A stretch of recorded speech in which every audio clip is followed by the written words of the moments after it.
ساتھ لیا ہے، ہمیں لے کے دیا ہے، تو میں نے کہا پتہ یہ چلا اس پہ ہمیں ناز نہیں کرنا چاہیے، اور امام مسجد کے خلاف ہمیں بک بک کرتے ہوئے شرم کرنی چاہیے۔ ارے جب مسجد میں ہم جاتے ہیں، امام کو دیتے کچھ نہیں ہے، امام سے لیتے بہت کچھ ہے، امام کو دیتے کچھ نہیں ہے، امام سے لیتے بہت کچھ ہے۔ اب یہ جمعرات کو مدینہ ٹون بیان تھا، وہ عنوان تو میں چھیڑتا نہیں ہوں، میں نے ایک چھوٹا سا جملہ کہا، میں نے کہا کبھی تہجد گزار مقتدی اس امام پہ فخر کرتا ہے کہ جو امام تہجد نہیں پڑھتا، یعنی میں تو رات کو 2:30 بجے اٹھا، میں نے تہجد پڑھے ہیں، یہ مولوی تو 5 بجے اٹھا، وضو کیا 5:10 پہ جماعت کرا دی ہے، میرا اس کا کیا مقام ہے؟ ہمارے اس کا جوڑی کوئی نہیں ہے۔ میں نے کہا نا تو بالکل بات ٹھیک کہتا ہے، تیرے اور امام کا جوڑ کوئی نہیں ہے، ایک نماز نفل ہے، ایک نماز فرض ہے، اگر نفل حضر ہو جائے ایک فرض کے برابر نہیں ہے۔ میں نے مانا تو نے تہجد پڑھے ہیں، تیرے امام نے نہیں پڑھا، لیکن جو تیرا فرض قبول ہوا یہ محنت تیری نہیں ہے، یہ میرے امام کی ہے۔ اگر یہ امام نہ ہوتا تیرے فرضوں نے جانا کدھر تھا؟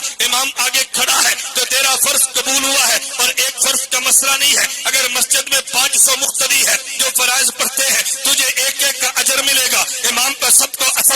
امام کو اجر ملے گا، اس لیے کہ امام نے قرآن پڑھ کے خدا سے اجر لے کے تجھے دینا ہے، تجھے نفلوں پہ ناز ہے، امام کو تیرے 500 فرضوں پہ ناز ہے، کوئی فرض اور نفل کا تو جوڑی کوئی نہیں ہے۔ اس امام کے خلاف تیری زبان چلی کیسے ہے؟ میں مثال دیا کرتا ہوں، یہاں تمہارے فیصل آباد سے کراچی کراکرم کی ٹرین جاتی ہے، ملت ٹرین جاتی ہوگی، تم نے ٹرین کو دیکھا ہوگا، اگر انجن کو دیکھو انجن میں کوئی اے سی لگا نہیں ہے، لیکن پچھلی بوگیوں میں دیکھو تو اس میں اے سی لگا ہے۔ کوئی بندہ کہہ سکتا ہے نہیں بھائی بوگی انجن سے اعلیٰ ہے، انجن کو دیکھو تو اس میں تو اے سی نہیں ہے، لیکن پیچھے ڈبے میں دیکھو اے سی لگا ہے۔ میں نے کہا کم عقل، اگر یہ انجن فیصل آباد سے چل کے کراچی نہ جاتا تیرا اے سی والا ڈبہ کیسے جاتا؟ میں نے مانا تو تہجد پڑھا ہے، تیرے امام نے نہیں پڑھا، لیکن یہ بغیر تہجد والا اگر یہ ڈبہ نہ چلتا تیرے فرض خدا کے دربار میں کیسے جاتے؟ مجھے تعجب اس بات پر ہے، انجن کی حیثیت کو مانتا ہے، اپنے امام کی حیثیت کو ماننے کے لیے تیار نہیں ہے۔ میں بتا یہ رہا تھا کہ مسجد میں گیا،